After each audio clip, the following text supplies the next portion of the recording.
বছরের শেষ দিনে আজ উত্তর কলকাতার তেলেঙ্গা বাগানে দুটি বাসের মধ্যে রেষারেষির জেরে মৃত্যু হলো এক মহিলা পথচারীর। মর্মান্তিক এই দুর্ঘটনাকে কেন্দ্র করে রণক্ষেত্রের চেহারা নেয় তেলেঙ্গা বাগান এলাকা।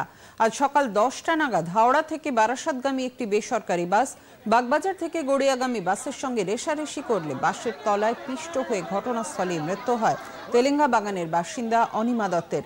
পুলিশ এলে স্থানীয় বাসিন্দাদের বিক্ষোভে পড়েন তারা। পুলিশের নিষ্ক্রিয়তার অভিযোগ করে রাস্তা অবরোধ করেন বাসিন্দারা।